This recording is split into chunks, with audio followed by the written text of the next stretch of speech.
Panamá no tiene solo algo, yo me atrevo a decir, y lo hemos comprobado a través del Panama Jazz Festival. Hemos hecho un esfuerzo en rescatar nuestra memoria histórica. Podemos decir con mucha autoridad que no se puede hablar del jazz sin mencionar a Panamá y el Caribe. O sea, la importancia de ese anillo caribeño y panameño es parte de la creación del jazz. Nosotros estamos haciendo un trabajo de visibilizar esa información. Eso es lo único que estamos haciendo. O sea, podemos decir que Panamá es parte de la creación del jazz, sin ningún problema.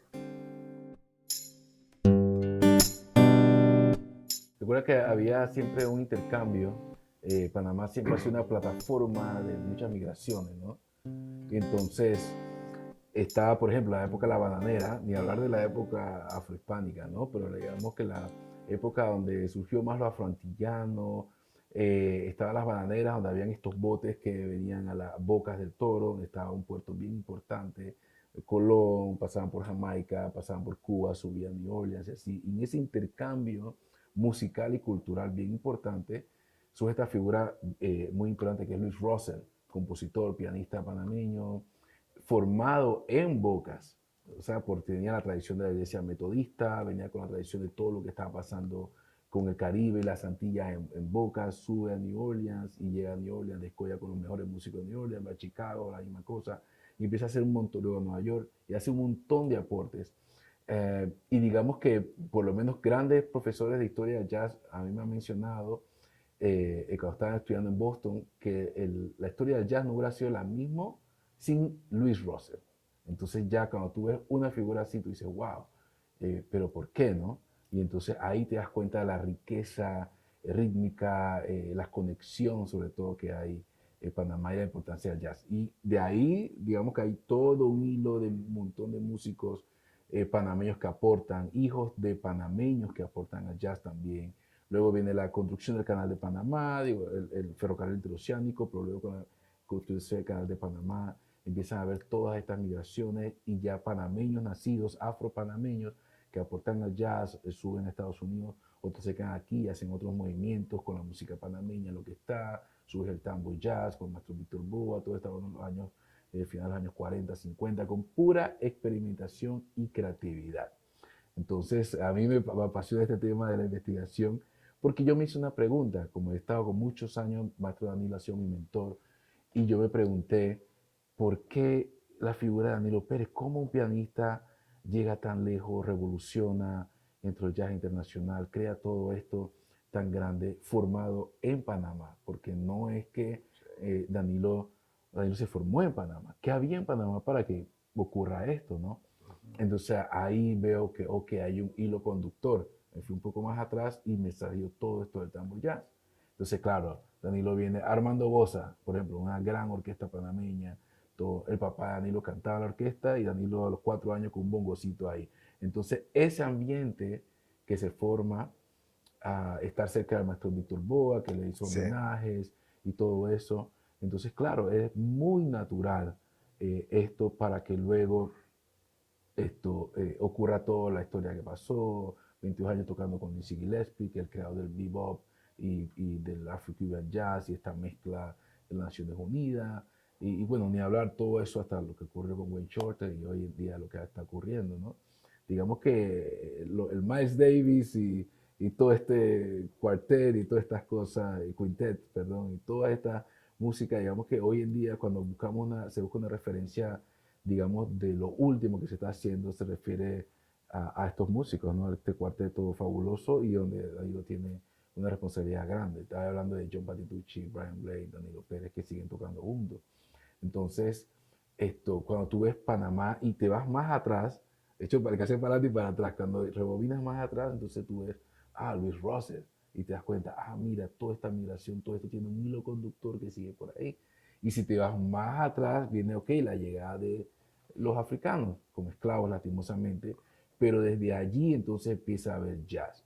Como decía el maestro, jazz es creatividad y un pensamiento de comunidad, una respuesta ante una, ¿no? ante una situación. Entonces el jazz empieza a tener desde su inicio un componente importante que es un componente humano, componente de esperanza, es una música de esperanza, tiene el componente humano y de expresión humana. Importante lo que él está diciendo también, hablar del jazz como herramienta de una memoria que le edifica resiliencia. Acuérdate de los esclavizados. Esa fue una manera de encontrarse a sí mismo, de no perder su identidad. A través de esta memoria, recreando los toques, tocando sus instrumentos, tratando de... Entonces hay un componente de humanización que el jazz abre espacio, y eso es importante, eso es importante. Volviendo a lo que dijiste, Luis, de lo de Louis Russell, yo conocía de Louis Russell cuando estaba en Panamá antes de irme, pero a mí me pasó algo interesante. Yo estuve tocando con el maestro Roy Haynes, el gran baterista de jazz, una leyenda del jazz. Por 3 años estuve con él. Y un día él me hizo un quiz y me dice, te apuesto que tú no sabes quién me dio mi primer trabajo en Nueva York. Y yo empecé a decirle, porque él tocó con todo de la historia, de Louis Armstrong hasta nosotros los jóvenes. O sea, es una leyenda. Él era de Boston, Roy Haynes. Le dije, Charlie Parker, me dije, fallaste. Lester Young, Sarah Vaughan, Billy Einstein, todos los fallé. Me dijo, aprende tu historia. Louis Russell, el panameño Louis Russell, que me trajo a una de las mejores orquestas. Entonces te vas y empiezas a entender la historia de otra manera, porque esta persona de Boca del Toro creó una de las orquestas más importantes en lo que se llama el Renacimiento de Harlem. Y ahí estaba Duke Ellington, Fletcher Henderson. Y era tan importante que el manager de Louis Armstrong, cuando él regresa de Europa, Louis Armstrong, que es uno de los padres del jazz, Joe Glaser se llamaba el manager, le pide a Louis Russell que toque que le gusta su orquesta, que a Louis Armstrong le gusta su orquesta, pero que si le podemos cambiar el nombre de la orquesta de Louis Russell a Louis Armstrong. Eso es histórico, ¿viste? Entonces quiere decir que fue la orquesta de un panameño con la que se sentan, se abren las primeras pautas de lo que nosotros hoy conocemos como el jazz. Que vivimos en los 20, por ejemplo. Sí. Entonces es una noticia importante para nosotros como panameños. Así que la tarea que el festival ha hecho de poder rescatar la memoria histórica es importantísima, sobre todo para la juventud y para que el panameño no vea el jazz como una música invasora, sino una música a la cual nosotros hemos tenido mucho punto de vista y hemos colaborado en su inicio.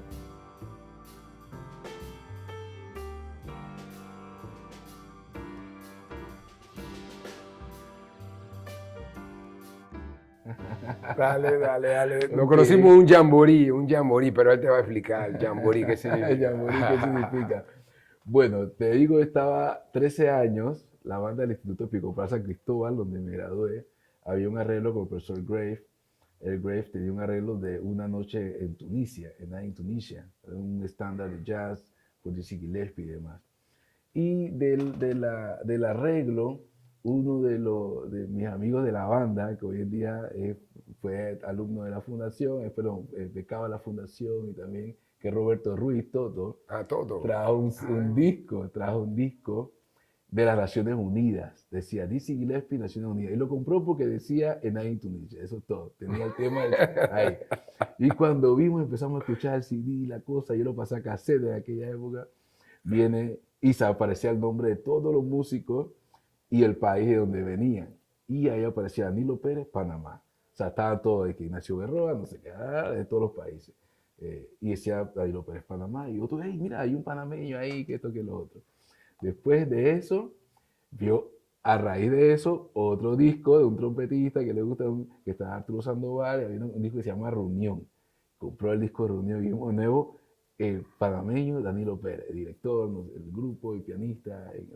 Y escuchamos eso era nuestro, tú sabes, todo el día escuchando ese disco arriba abajo, ¿no? Y tratando de sacar las cosas y no sé qué. Y entonces de repente llega el Festival Jamboree, que es un festival que se hacía para jóvenes, todo esto. Y entonces dijeron, no, el Festival Jamboree va a estar enseñando Danilo Pérez. Y nosotros, mírale el disco, que esto, que lo otro. Y fui allá. Y entonces eso era, sin mentirte, eso era como de las 11 de la mañana todo el día clases con Danilo, con el maestro Danilo, hasta la 1 de la mañana nos sacaban de la Tlapa. Cerraba Tlapa, se acababa el festival, todo se cerraba abajo. Quedábamos solo los músicos con Danilo todo el día clase. Danilo comía, me acuerdo que su mamá le traía la comida y él seguía comiendo ahí, dando la clase en una vasija y enseñando. Eso era impresionante. Eran 3 días full música, full. Al final se hacía una presentación donde aprendió primera vez que improvisaba, primera vez que conocía esto de la improvisación, que hablaban de personajes que no sabía, Duke Ellington, arreglo de Duke Ellington, de tanto que es el blues, que es todo, era intenso y de cero. Ese es el primer jamboree, yo dije, yo quiero ser músico. Gracias a este señor que está Ah, Y lo bonito fue que de una vez yo con eso se abrió una puerta, no solamente al deseo de ser músico, sino de que empecé a ver la música fuera, no solamente como las notas musicales, sino todo lo que conllevaba alrededor de la música, es decir, el desarrollo humano por medio de la música. Lo vi a muy temprana edad me di cuenta, eh, y fue por Danilo. Entonces también ahí que estábamos conversando en su momento sobre la sostenibilidad. Mis padres me acompañaron, porque era menor de edad, obvio, y me dejaban y después me buscaban, pero a veces se quedaban. Y mi mamá vio a Danilo y mi papá y dijeron, wow, o sea, hay una forma de hacer música, una forma de ser músico donde no conlleva drogas, no conlleva vicios, no conlleva, y tiene todo un componente de valores humanos. Entonces dijeron, wow, tú quieres ser músico, así sí puedes ser músico, si quieres ser pues músico. interesante, tener Sí, modelos. tener modelo. Yo, Entonces, sí, sí. cuando yo estaba en Panamá, tuve una experiencia increíble con grandes mentores desde pequeño, el profesor Quintero, Edgardo Quintero, el profesor Tille Valderrama, Jorge Carrizo. Tuve una experiencia bellísima, muchos mentores. Cuando me voy a estudiar en el 84, yo hice la promesa de que si aprendía y crecía, yo quería compartir porque eso había sido parte del legado que yo había vivido y lo veía como algo natural. Además, mi madre, venimos de la generación, esto es bien importante de señalar, la generación del sueño del retorno del canal, cantando todos los días estas canciones, Colonia Americana, no, queremos el canal. Y eso, yo crecí con eso, esa era la justicia social. Todos para mí se combinaba, que crecí con los combos, crecí con ese ambiente que había de la música por mi padre, obviamente, y cuando me fui, me prometo, esto es lo que voy a hacer. Y eso es lo que hice. Entonces, cuando viene la invasión, era mi primer concierto ya formal, después de haberme ido a estudiar, y nos agarró la invasión aquí, 2 días. El concierto era el 22, la invasión fue el diciembre 20. Yo me acuerdo que fue la primera vez donde yo conecto mi pensamiento, se puede decir, de cómo la música es una fuerza de activismo social, porque ese día yo quería, si me voy a morir tocando música. Hicimos el concierto, lo hicimos con la ayuda de nuestro promotor, Javier Carrizo, y eso fue algo increíble, porque en medio de las llamadas, los tanques, y había que andar con mucho cuidado, porque si no, una desgracia podía pasar. Pues lo hicimos, y en ese espacio yo viví la experiencia de la música como terapia. O sea, ya había gente que había perdido su familia, Sí. con gente pro-yankee contra Estados Unidos en pro de la intervención. Y en ese momento había mucha tensión en el club. Estábamos saturados. Yo toqué 3 horas, es más, no paré ni a hablar. Toqué 3 horas nada más y no hubo ni una pelea, no hubo ni un incidente del cual arrepentirse. Entonces me di cuenta de cómo la música es una herramienta neutral que trae y que provoca la oportunidad de paz, por lo menos en ese instante, ¿viste? Cuando empieza lo del jamboree, yo reconozco la reconstrucción que hay que hacer, quedamos desierto de música. Gente joven como él en ese tiempo, yo también era más joven, pero no se veía una luz, no se veía un futuro, especialmente en el jazz habíamos quedado totalmente desolados, acabaron los guisos, Panamá quedó totalmente en un desierto cultural.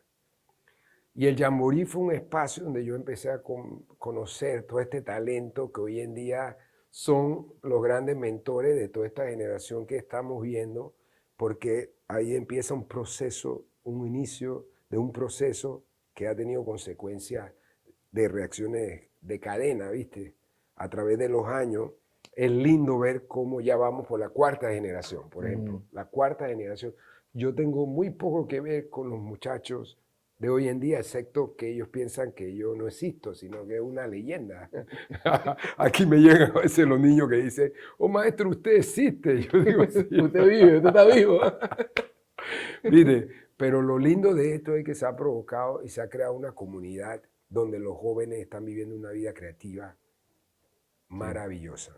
Sí. Y Luis Carlos ni se diga, el orgullo que yo tengo de él es uno, hay otros, Carlos Arazar, hay una cantidad de ese periodo del Jamboree que tuvo sus consecuencias maravillosas, artísticas. Ahora ha estado tocando con el maestro Rubén Blades en los Latin Grammy, en Boston, ganó concurso de composición, escribe, yo le tengo confianza. Ahora mi director musical también con Carlos Arazal. O sea, vivir esos sueños que uno tenía en vida es una de las cosas más lindas que te puede pasar, que le puede pasar a cualquier ser humano.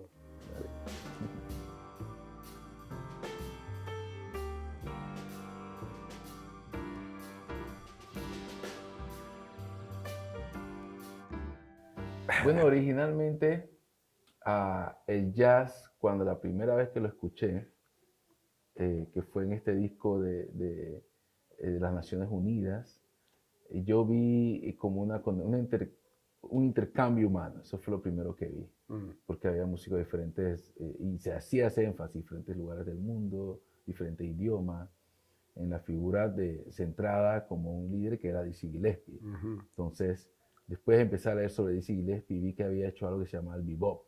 Más antes me compré un disco de Charlie Parker y empecé a escuchar el bebop. No entendía nada de lo que estaba pasando, pero entendía que había algo técnicamente también, un lenguaje técnico. Soy saxofonista y Charlie Parker es saxofonista, y decía, wow, eso está increíble, eso cómo puede tocar así tan rápido y tan... Entonces me di cuenta que había creatividad, creación, habían creado algo, que eso le llaman bebop y todo esto. Después vi que el bebop había sido, porque empecé a ver, bueno, ¿qué es el bebop? Y le preguntaron a lo que fue a Dizzy Gillespie. El bebop es el sonido de los cascos, perdón, el sonido de las cabezas de los afroestadounidenses cuando son golpeadas por el tolete entonces digo, wow, esto ya se fue a racismo, ya estamos hablando de algo de protesta. Entonces, como que todo se fue hilando, se me di cuenta, ok, entonces el jazz es como protesta, por decirlo así. Entonces después voy más atrás y empiezo a escuchar, hablan de Louis Armstrong. Entonces veo a Louis Armstrong, primero que escucho a Louis Armstrong fue What a Wonderful World y todo esto, y digo, wow, pero esto es como paz, es bonito, el mundo es hermoso, todo. Entonces empiezo a ver cómo el jazz tiene diferentes expresiones humanas, ¿ok? Eso es lo primero.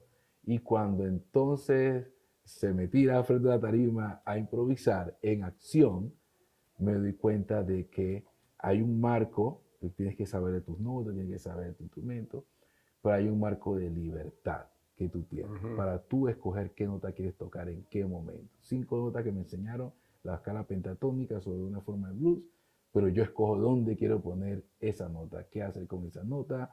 Había un amigo tocando antes que yo, después de mí venía otro, porque íbamos uno por uno con el micrófono, tú sabes, y expuesto con todo el público ahí, la cosa. Entonces me di cuenta de eso y me doy cuenta de que es comunidad, porque eso creó esa experiencia de estar uno al lado y expuesto de la misma forma, de alguna forma hablando, diciendo, me explico, creó un grupo, digamos, de amistad, un grupo de compartir. Entonces, ok, esto es como de grupo.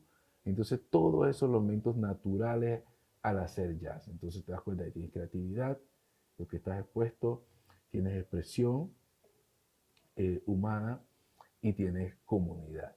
Entonces, estudiando ya con la historia del jazz y cerca de Danilo, entonces, digamos que a cualquier nivel, si le enseñas a un niño del barrio a tocar percusión y le enseñas esos elementos, estás haciendo jazz.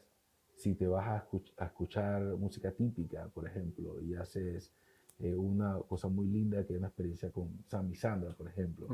Y me tocó hacer la orquestación de un tema, ir a la casa de Sandra Sandoval y con un teclado, ver el tono, no sé qué. Y esa forma, ese momento es jazz. O sea, esa creatividad, ese compartir, esa unión, eso querer expresar algo, eh, es jazz. Entonces, digamos que aprendido que ya he leído muchos libros de historia, que después muchos significados que dicen que es jazz, pero en la práctica esos tres elementos para mí es lo que hace que estés haciendo el jazz y que es activo, no es pasivo. Así me explico, el jazz es en el momento, la espontaneidad en el momento, es activo en el momento que tiene que compartir, es activo.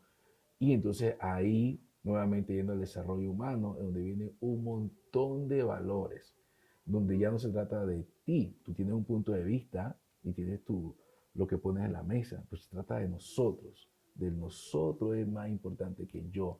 ¿Okay? Y ahí es donde tratamos de enseñar a los jóvenes, donde claro, hay tanta lucha con el ego, el deseo de ser y las redes, que yo quiero aparecer y ser un artista y viajar y todo este deseo, que está perfecto, que tengas un rol, que tengas modelo, pero ver la cima y tener la cima puesta, pero mirarlo cuenta que está subiendo, todo lo que ocurre, el paisaje es hermoso que ocurre alrededor, y ahí te das cuenta que no se trata de mí, se trata de nosotros. Fíjate que desde que yo era pequeño, porque hay que darle crédito también a la experiencia que tuve con mi padre. Mi padre es profesor, escribió su tesis sobre la importancia de la música en el desarrollo integral de los niños. Y desde chico yo me acuerdo que él me inculcó el tema de aprender las matemáticas, español, todo el aprendizaje del currículum de la escuela, él me lo enseñó con música. Al punto que a veces yo estaba en la clase y se me olvidaban las respuestas y empezaba a cantar. Y la profesora dice, esta no es la clase de educación artística de música. Yo decía, no estoy cantando, estoy buscando la respuesta que no me acuerdo. Y me pasó muchas veces. Entonces esa experiencia de la música como plataforma para interconectar información que se cemente, que ahora sabemos que eso la musicoterapia lo estudia, ¿viste? ¿Qué pasa? Esa experiencia es importante. La otra experiencia importante para mí a través de la música que ahora estoy resonando es mi primera mentora fue una mujer chilena, Cecilia Núñez. Entonces ahí ya vengo con la música me empieza a dirigir hacia este tema que ahora hoy en día es muy importante y hay una lucha muy fuerte que es el tema de igualdad de género, ¿viste? Entonces, de ahí los mentores que tuve mayores, personas mayores que decían, mira, este jovencito está preguntando por cosas fuera de su edad. Entonces ahí empiezo una interconexión con gente mayor de edad que me da mucha experiencia para poder estar solo después estudiando en Estados Unidos. Pero ahí entonces entro con Dizzy Gillespie y lo primero que me toca a mí es la oportunidad de experimentar el jazz como herramienta diplomática. ¿Viste? Porque él estaba interesado en utilizar esa plataforma de Perú, de África, de unir Cuba, Puerto Rico, Panamá. Y eso fue una experiencia increíble. Y él hablaba mucho de la importancia de la música como herramienta para humanizar y conectar. Y después, me estoy saltando varios periodos, pero después culmina con el gran Wayne Shorter, que él es budista, y la práctica del budismo que viene. La música es una de las herramientas más importantes para celebrar nuestra existencia y crear huellas digitales para el futuro, para que la generación que viene sienta una fundación de dónde puede seguir caminando. O sea, nos damos cuenta de que todos vamos a morir. Entonces la pregunta se convierte, ¿qué clase de mundo queremos dejar para los que vienen? ¿Viste? En este jardín maravilloso. Entonces, para mí la música ha tomado muchas aperturas que me llega a la conclusión que en realidad el jazz es imaginación. El jazz es la conexión más fuerte entre ese mundo invisible que uno tiene, pero tiene la responsabilidad de hacerlo visible para beneficio de todo el mundo. ¿Viste? Entonces, el jazz para mí es, a pesar que es una palabra controversial, porque la es, de dónde viene, se transformó en una de las herramientas donde los esclavizados, donde la perpetuidad de del más poderoso menos el menos poderoso, no ha podido ejercer influencia. O sea, imagínate con todo lo malo que ha pasado, hay un espacio donde el ser humano se reestructura, se renueva, se repara y contribuye. Una de las mejores formas de arte que se pueden haber contribuido en el siglo XX. Eso es divinidad.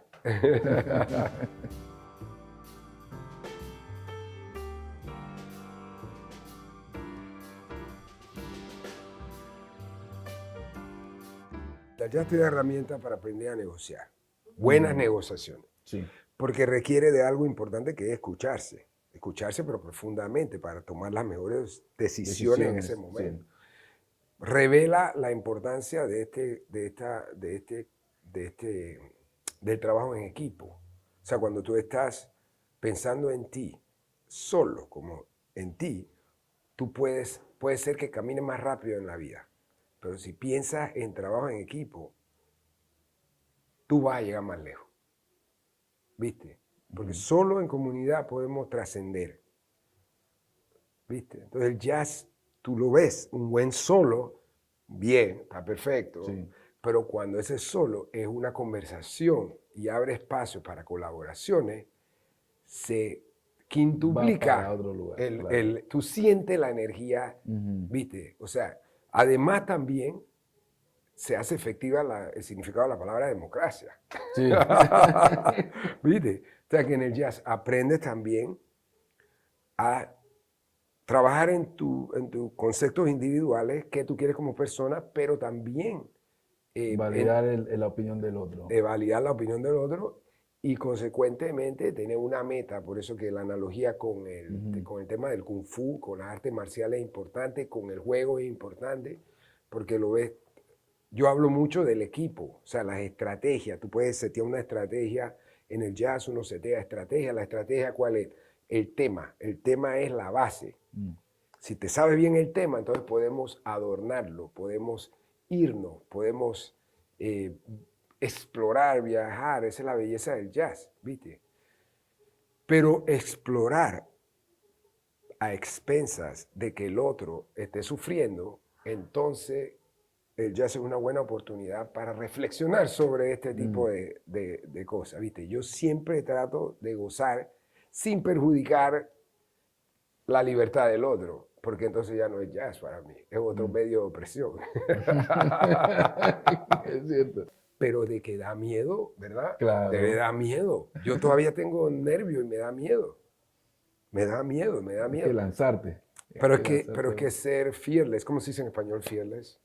Sin miedo, ¿no? Sin miedo. Sí. Es que uno no le debe tener miedo al miedo. Ya tiene miedo. No puede duplicar esa experiencia. Pero hay algo ritualístico que se tiene que dar para que tú estés en condiciones de cuando te entra ese nervio que está enfrente, por ejemplo, si estás jugando fútbol, que tienes que patear la bola, no pierdas el control.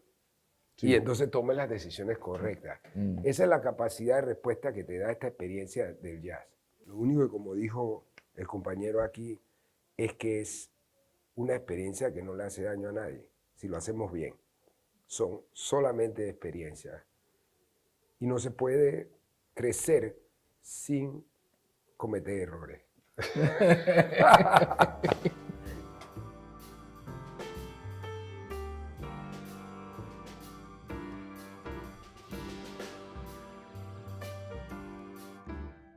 Después de un rato, cuando uno empieza a guiar, por ejemplo, que era más joven, a guiar, pasa el tiempo donde la experiencia se transforma es circular.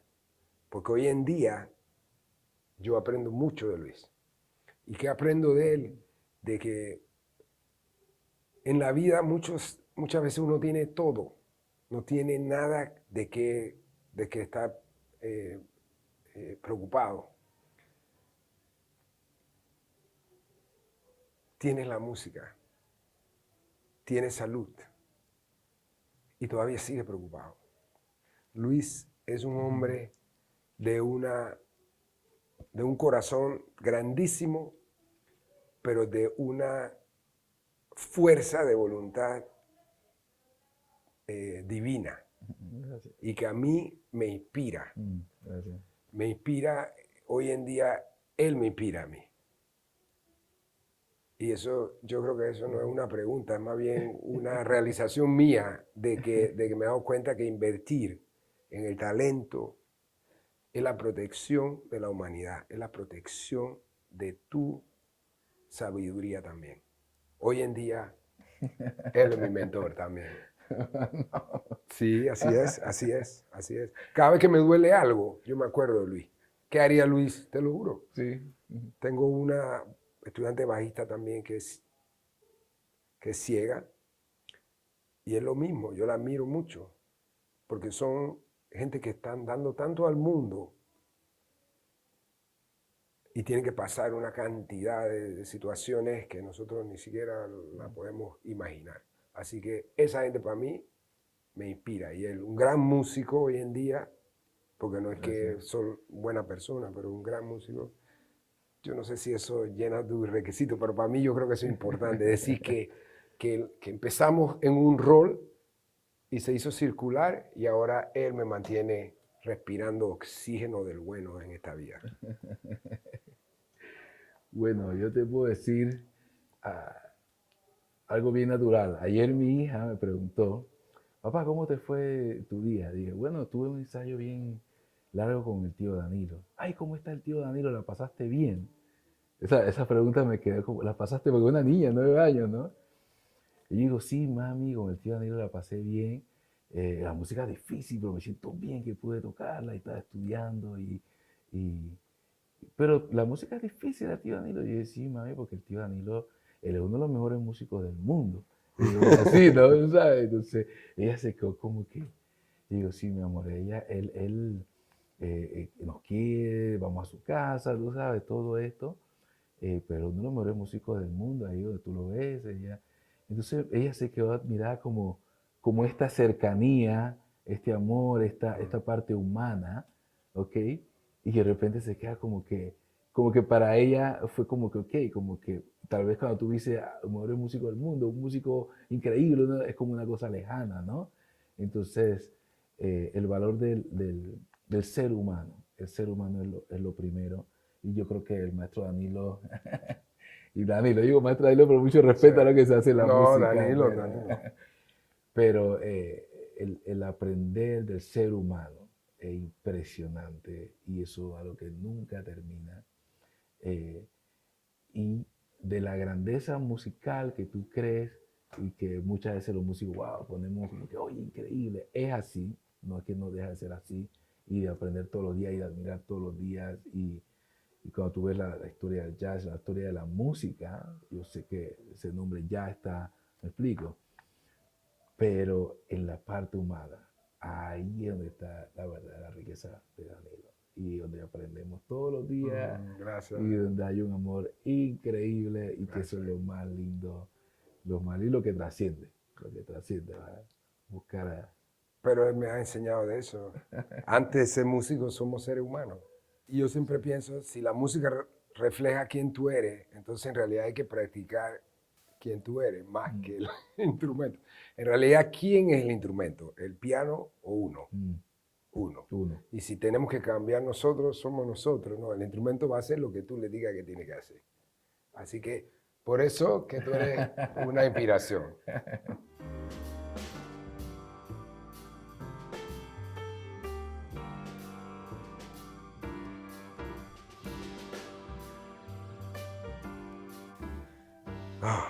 Yo te digo, de las grandes emociones que estoy viviendo es ser testigo de eso, de ese recorrido, porque hoy en día estamos tocando música original que muchos años atrás sonaba como que venía de otro planeta con mis colegas. La verdad que se me paran los pelos poder, y estoy agradecido con Dios de que me haya dado la salud para poder hacerlo, porque eso es algo de las cosas más lindas que me ha pasado.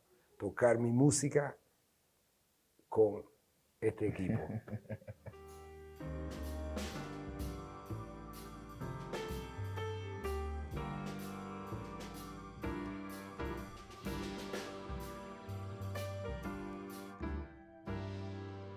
Bueno, gracias por sintonizar Punto Cultural de Mi Cultura. Mi nombre es Luis Carlos Pérez, estoy con el maestro Danilo Pérez de la Fundación Danilo Pérez. No se olviden mantenerse en sintonía de el canal YouTube y Facebook Watch, porque vienen unos episodios buenísimos.